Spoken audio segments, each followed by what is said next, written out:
Hello mga guys, for today's video magluluto tayo ng sinampalukang manok. Pero sang like at subscribe muna dyan mga guys. So eto na, lagay tayo ng mantika sa ating wok. Ayan. Make sure na yung buong wok natin ay may mantika. So unahin na natin ang ating luya. Sunod ang bawang na naka-ready prepare na. Sa luya okay lang yan kahit malaki yung tipak ng hiwa, kahit malaking hiwa natin, ayos lang yan. Sunod natin ang ating sibuyas, halu-haluin natin syempre. Yung sukat dito mga guys, wala nang kayo nang bahala magtansya kung gaano karami yung prefer nyo yung ilagay, no? Basta make sure na yung mga sibuyas na hiwa na maigi, no? At medyo maluluto siyempre.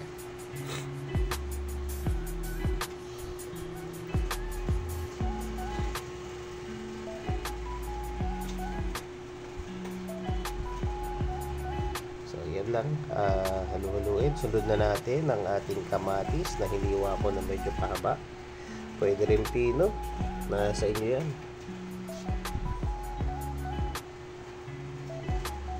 Halu-haluin lang din. At pit-pitin natin para medyo makuha natin yung pasty texture niya at mas mabilis maluto mga guys, syempre.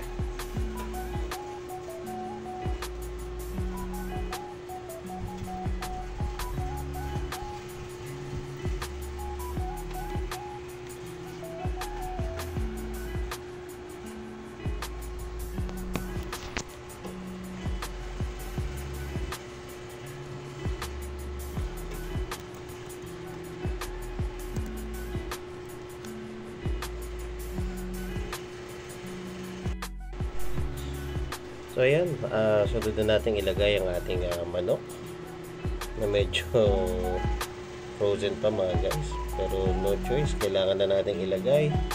At magsusundo pa ako ng mga bagets pagkatapos. So halu-haluin lang maigi.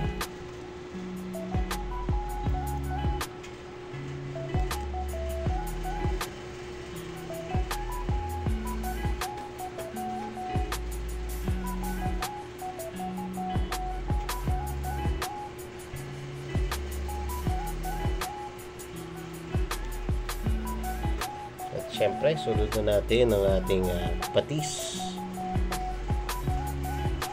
At ganoon pa rin mga guys, halo-halo lang para maiwasan natin yung paninigit niya sa ilalim.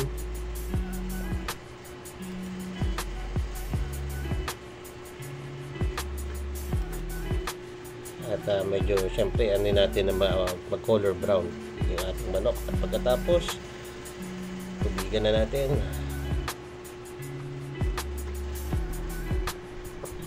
At syempre, para mas meaty ang flavor, lagyan natin ng chicken cubes mga guys. Halo-halo lang ulit.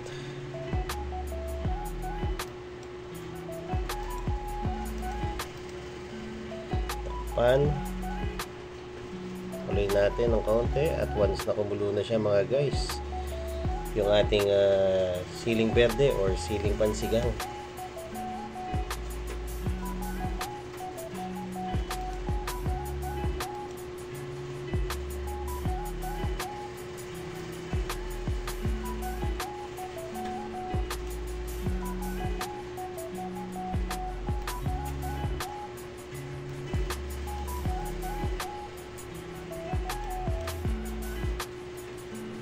At ayan, once na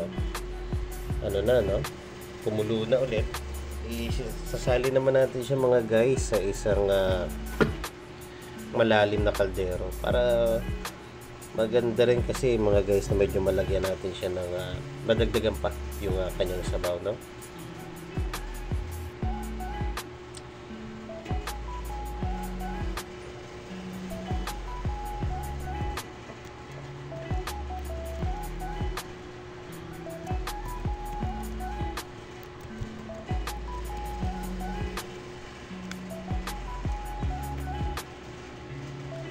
Ayan, sa ating wok. Lagyan natin ng kaunting tubig para malinis yung ating sabaw at yung kaldero, at ma-silent din yung mga ibang flavors na naiwan natin doon. At once na kumulo na siya mga guys, no, lagyan na natin yung mga iba nating gulay. Ito, inuna ko yung ating talong.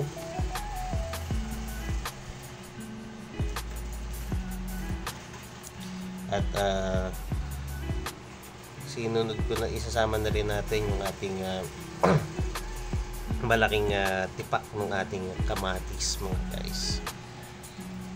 Pwede rin kayong maglagay ng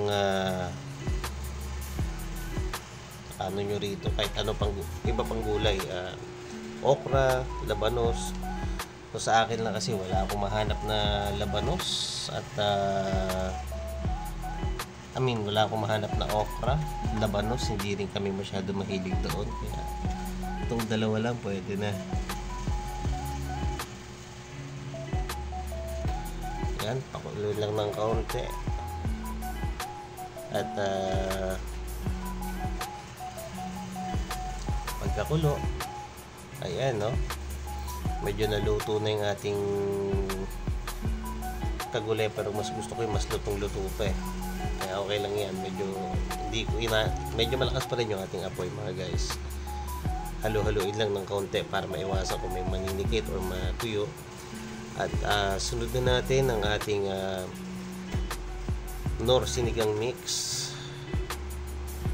At ito, lagay din tayong kaunting tubig dun sa ating Tetra Pak para masimot lahat ng pampaasim natin doon, no? Halu-haluin syempre para lalo para yung powder para madilute maigi.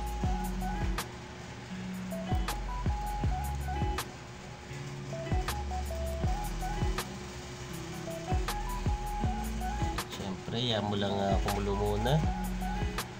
Adjust na tayo ng flavoring. Ito Magic Sarap or any flavoring of your choice mga guys. At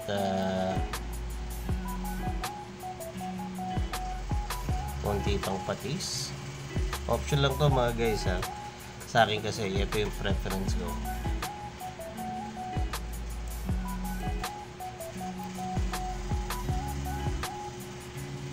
At ayan.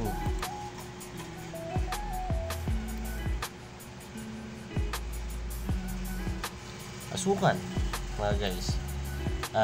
Para may tamis asim, at isang factor din to makakatulong na medyo mas ma-enhance yung flavor ng ating sinigang mga guys. So, ayan, pagkatapos lagay na natin ang ating bell pepper at kangkong.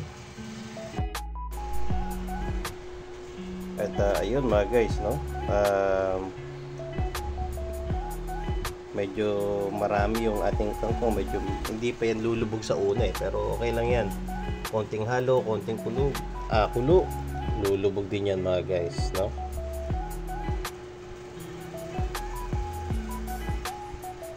At sa akin, no,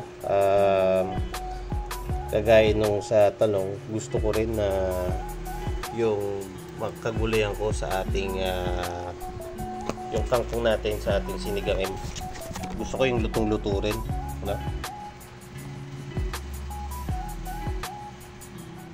At ayun, konting pakuluan hanggang maluto yung ating kagulayan. Pero naku, napakabango nito mga guys kung naamoy nyo lang. At talagang for sure mapaparami kayo ng kanin. Kaya again, ready to serve ang ating sinampalukang manok. Maraming salamat po sa inyong panonood, and God bless po. Thank you.